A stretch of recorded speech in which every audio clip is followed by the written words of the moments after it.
to the cricket edition of the Front Bar. Thanks, of course, to Ferdy. What a player and its guest is. Not arguably the greatest swing bowler, the greatest left-arm fast bowler the game of cricket has ever seen, bar none. Please make him welcome the one and the only Wasim Akram, everybody.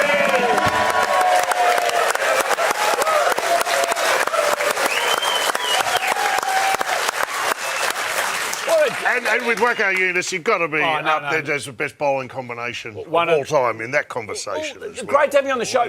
Pakistan has always been able to produce magnificent fast bowlers, always.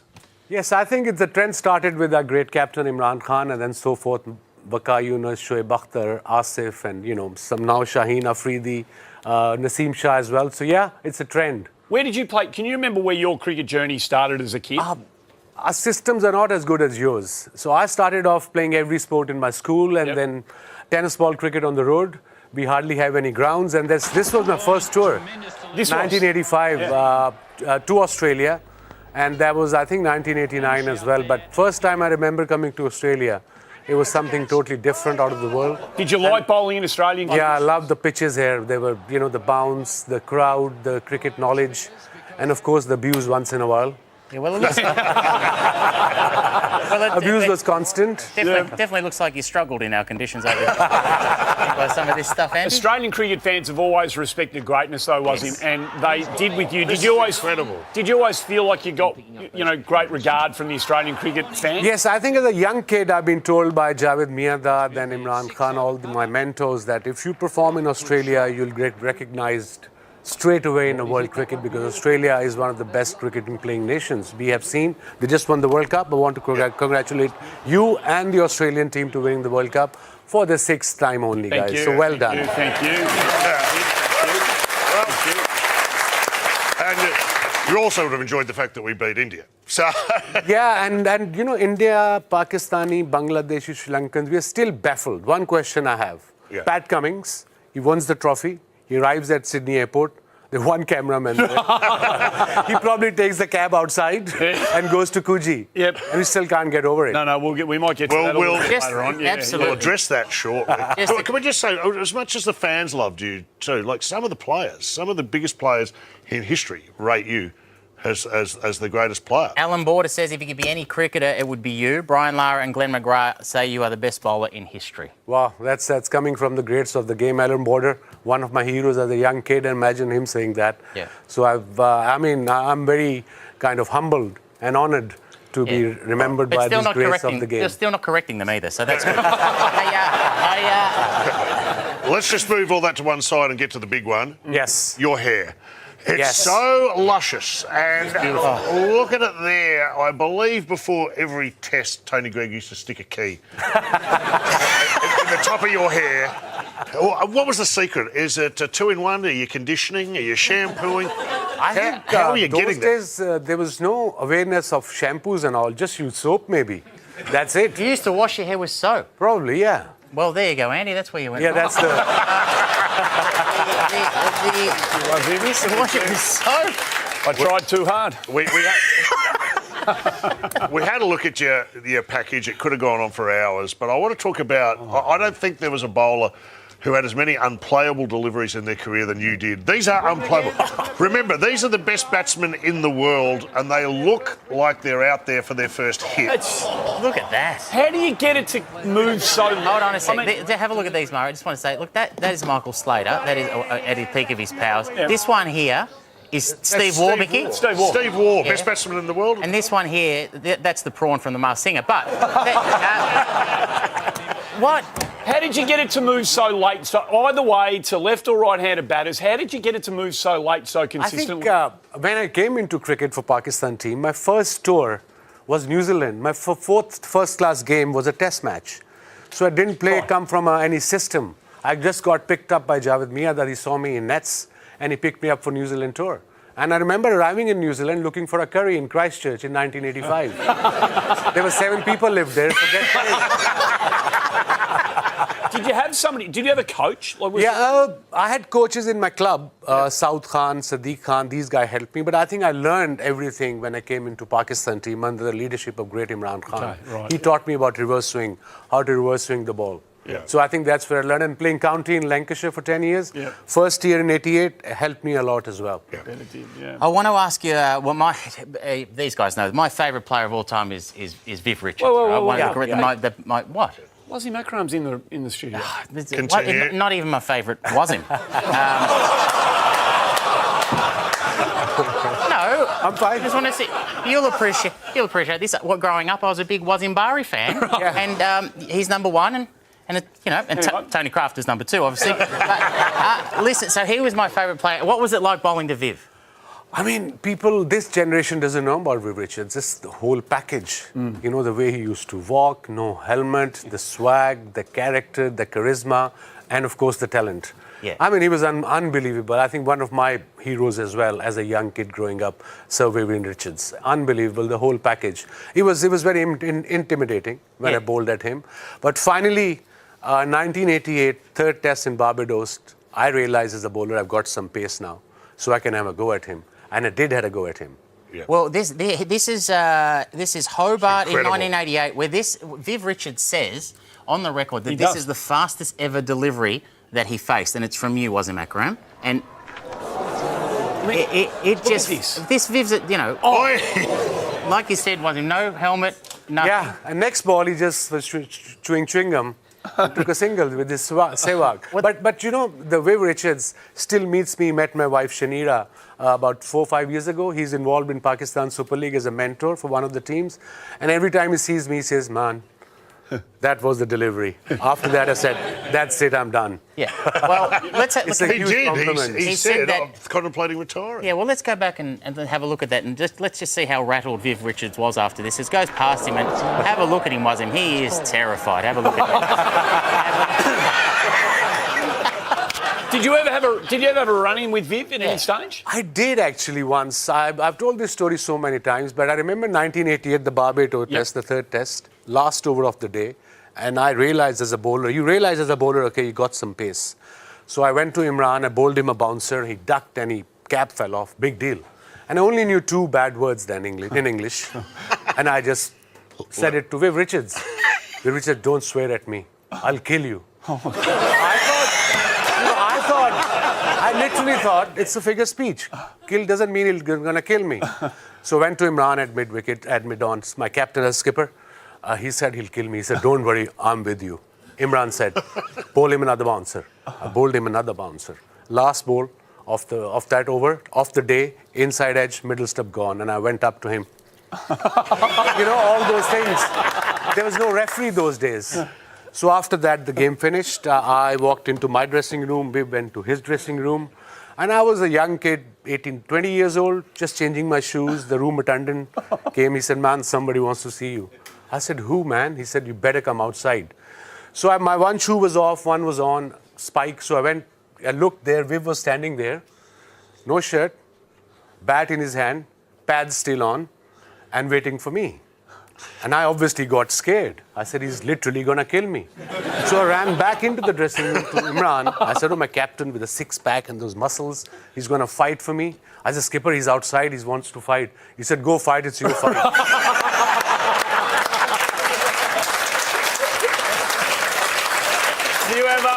There are so many amazing moments in your career. 4 international hat-tricks, 2 in Test cricket, 2 in one day international cricket. Sam, this is our favourite. Well, this is, because it's Merv Hughes, it's Carl Rackerman, and then it's Terry Alderman who really gets behind this one. Yeah. So 3 tail enders with the new ball. Wasim Akram, do you really count that as a hat-trick?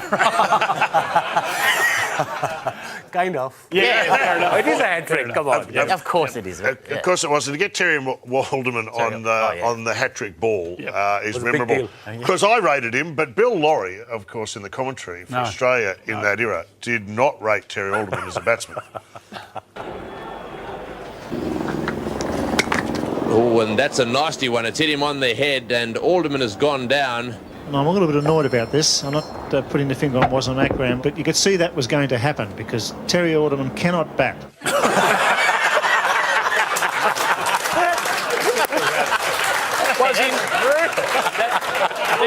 The young boy who started playing cricket, if you had said to him all these years later that you would have ended up with 414 test wickets and all the other wickets in all the other forms of the game, could you have believed that you could have taken so many wickets? I could have taken 800 if the slip fielders would have taken my catches. It was the slip And score. DRS, guys. DRS is dodgy. Yeah. Oh, yeah. So having a go. So you're throwing your teammates under the bus because we grew up thinking that the Pakistan team the fielding wasn't a high priority. It didn't seem. How do you take that back? I'll show you a classic example of Pakistan fielding, and for the highest order. Played. I mean, have a look and. What else is he supposed to do? It's very tough. That is Dave, I typical. suppose. That's actually a visual representation of your parenting. May I say, Hurry up, the kids are in the car. We've got to get going. may I say, Gotta Wasim, get going. you were regarded as the greatest left-arm swing bowler of all time. That's without any dispute. I regard you as a great all-rounder. Some would dispute that, but I do consider you all-round. Did you consider yourself an all-rounder? 7 first-class hundreds, 3 test hundreds. This was a magnificent knock. You took it to the Australians. It was Oh, boy. spectacular at Adelaide in 1990. Did you massive. consider yourself an all-rounder? I came as a number 11 batter in Pakistan team. Is that right? Yeah, I was batting in number 11. My first test got out of Sir Richard Headley, just at silly mid on. But then I learned. Then obviously when I was a young kid, I used to open from my school in Lahore Cathedral School. And then obviously came into Pakistan team, met the great man, my hero Imran Khan, and he said, you can bat, so concentrate. I did, but not as much. I wanted to be a bowler who could bat a bit. Okay, right. Yeah. Yeah, that was my aim. But people still say you could have batted better. But I said, look, I wanted to be a bowler who could bat. Yeah, absolutely. Yeah, 3 test centuries though. 3 That's test outstanding. centuries. It's outstanding. And high score 257. again. I know where you're going. Not out. Not out. Not out. Be nice. No, I'm just going to say it was. Who was that against? Was it? Against Zimbabwe. Right, so it doesn't really count then. No, it does. We were 170 for 6 when I went into bat in my defence. Yeah, I but- batted for 9 hours. Yeah, well, that's a long time. Just ignore him. I'm just saying, It does this, listen, Wasim. 257 is about 85 against a regular team. That's all I'm saying. And I think actually Robert Mugabe opened the bowling net. So I don't think they were fielding their best team. Hey, we've got more to well done. unpack with you Yes. on the other side. We want to ask you about Imran Khan and other things. But as well Current as day cricket pundit. one of the great cricketers of the modern era, you're also one of the great broadcasters. Analysts. And you analyse cricket in a very sophisticated way on your show, The Pavilion. Yes, we did. Over there in Pakistan. Let's have a look.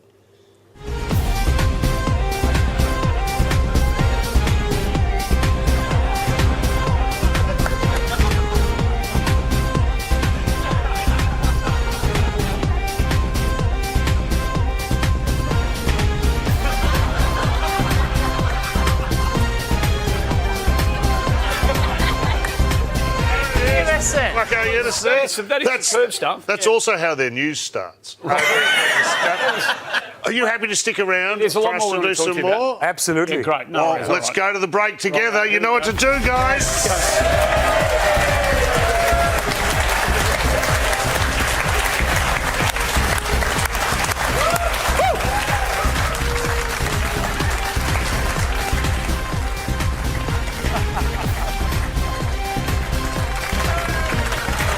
Wasim Akram, everybody. Wasim, get around the great man. More to come after this.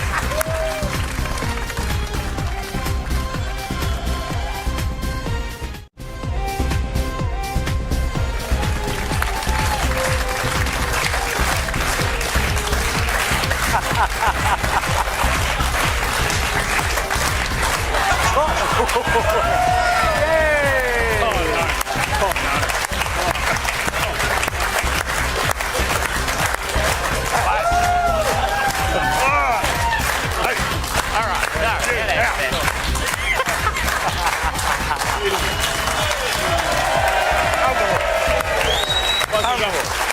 Wasim Akram, our very, very special guest. What a joy it is to have one of the... You all right? No, we've been doing that for the entire ad break. I think Mick needs a runner. If anyone in the audience knows CPR, you might be called on very, very soon.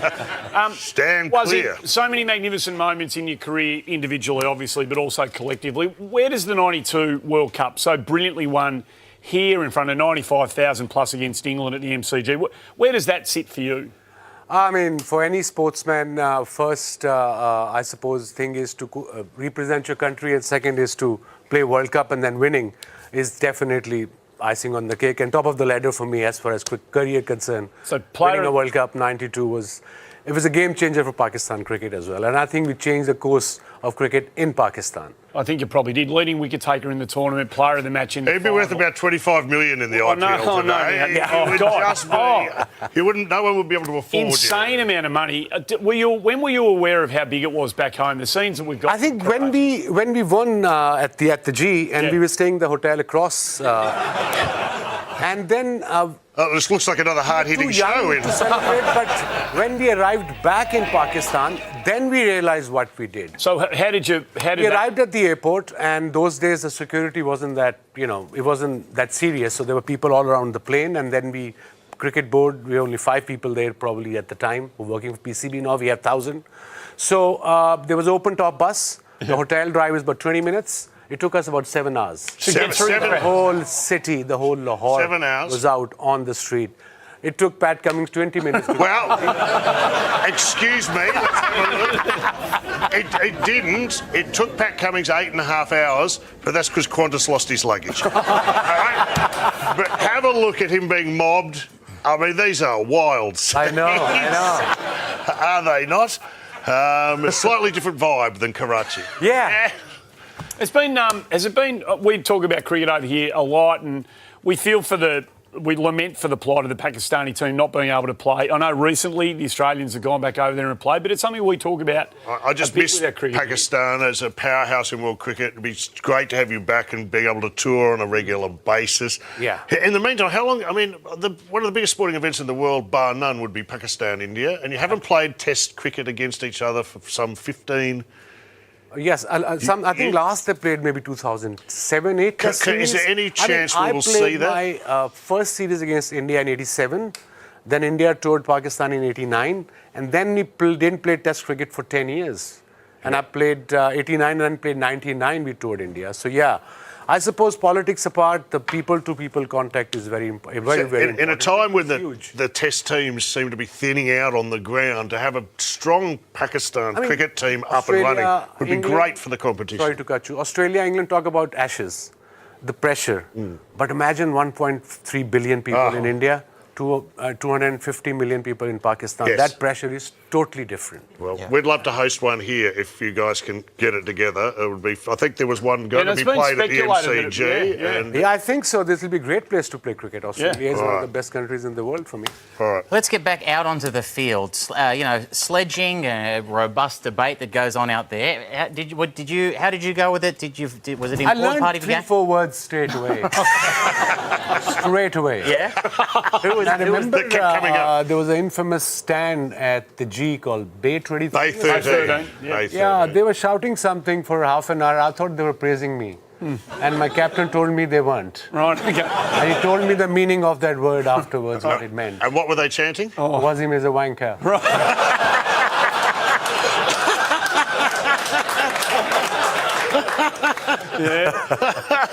Well, I feel as though that would probably be gentle compared to what Merv Hughes would be dishing up to you, mate, because here you are and very out of character for Merv. I know. As he charged into in there too, by the way. But were you any good at it? Did you get better? I was. I was doing well as a cricketer, and Verb is a big guy as well, and great guy off the field too. But you see, you understand the culture we come from. It took me 10 years to understand my wife. So at that time, I was hardly understanding what he was saying. Yeah, right. Apart from 2-3 words. We should point out you've married an Australian wife. The father-in-law is sitting here. My brother-in-law is sitting here. What? Tony Thompson. Well done. Thank you.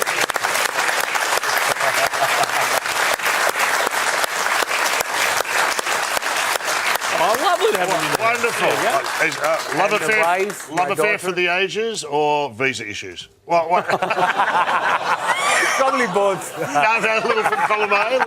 But it's fantastic, and now we can kind of claim you as one of our own, which Exactly. we're more than proud I mean, I was to do. supporting Pakistan in the World Cup, and Plan B was Australia. Good And stuff. is it true that she didn't know about your cricket stardom when you guys first... Yeah, I met her when she was 26, 27 at Friends Barbecue, and kind of after a chat, we had a chat. She didn't know who I was. I said, I'm a kind of a big deal back home. And she said, yeah, right. And was there a moment And when then, and then I went out to drop her at the taxi stand, and obviously the taxi driver was a Pakistanis and Indian. They recognized me, and they start running towards me, and then she realized. She realised. Who's laughing now? Hey, we were talking aftershaves earlier on the show. And Yeah, I love that David Booney fifth day one. The fifth day one. Yeah. You don't want to get downwind of it. That's all I'm saying. But you have one of your own, which is an absolute beauty. What's this called? It's called 414. Which is the number of wickets you took at Test level. Test wickets, yes. And it comes in this shape. It's a cricket ball, and if you look closely, you can see the seam's been picked.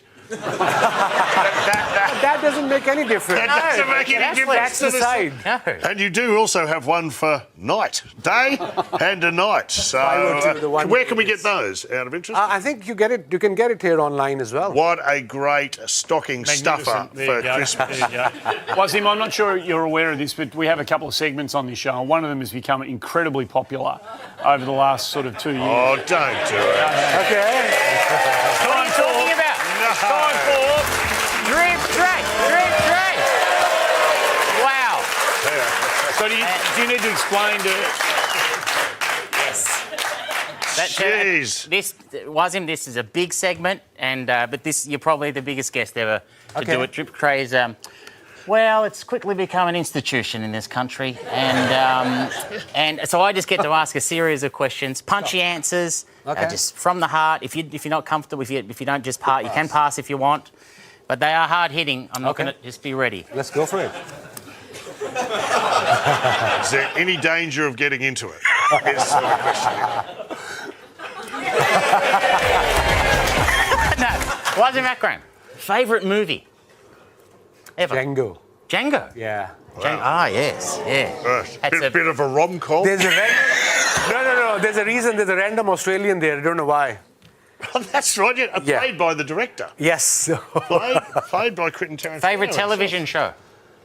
Nowadays, I'm watching. Which one is favorite television show nowadays? There's so many. Front Bar. Thank you. I did watch Front Bar on YouTube before I came here, by the way, guys. Okay. Wow, You guys are brilliant. that's And you still came along. Thank you very much. All right, toughest batsman to bowl to. I played against all the greats. If I have to name one, it's got to be Martin Crowe. Martin Crowe. Martin Crowe. That's interesting. Beautiful player. Easiest batsman to easiest one. One you got out the most. Terry Alderman.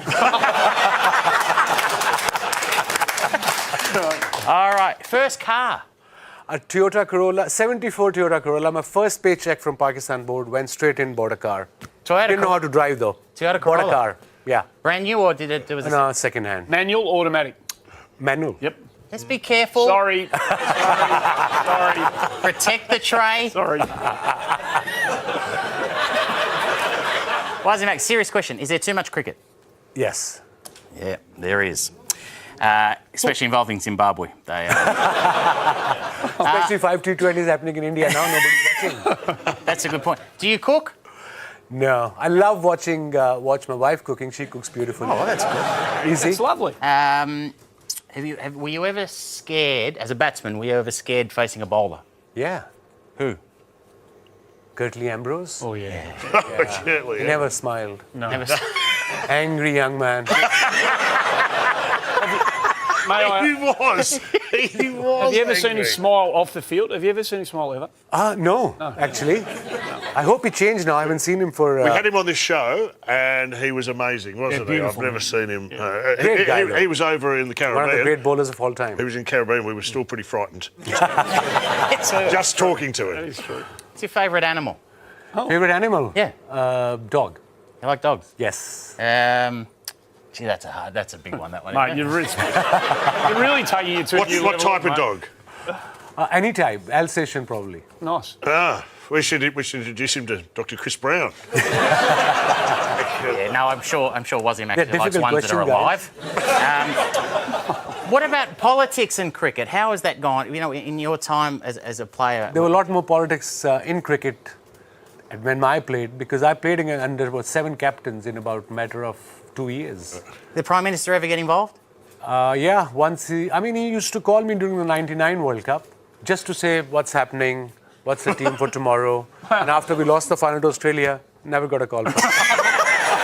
Last drip tray question. Here it is. Drum roll, please. Make it a good one. There's so many to choose It's from. been a great, may I just say, it's been a great drip tray. Thank you very much. Thank you. And if any of you want to get up and stretch your legs, feel free.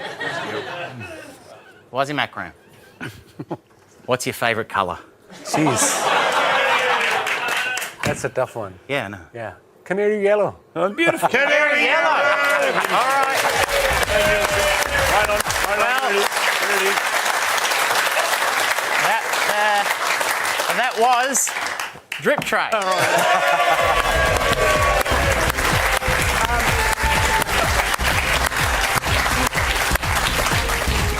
Wasim, when you sat down with Gideon Haigh, this book came out last year, and there's so many great cricket books. This is a cracker. Thank you.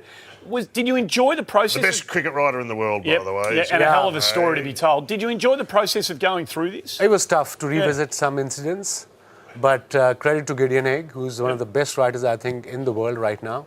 He was properly prepared, good friend of mine. We became very good friends afterwards. Yep. It was tough, and with the help of my wife, the story, the reason I wrote the book, my wife insisted you should leave something for the kids, your boys, 2 boys and a little Right. girl, Isla, Perfect. who's just turning 9 next month. Yep. So yeah, it was tough, and I forgot quite a bit of stuff. You know, sometimes you tend to forget stuff you don't want to remember, but Gideon, being Gideon, he knew everything. He was He well sure prepared. did. He was right That there. is a Well, it's stocking that stuffer no doubt if ever about I've seen it. It's that time of the Get year. a If you're go at looking that. to buy a great present for a cricket fan out there, this is the way to go. It has been an absolute joy to meet you tonight. Thank We you. all grew up enormous fans of yours, in awe of you as a player, and to meet you on the show has been a joy for all of us. Thanks for coming. Thank you very much, guys. Thank you. Wasim Akram, our special guest. Don't go anywhere. On the other side of the debate, Nick Multi is up next. We'll get a photo.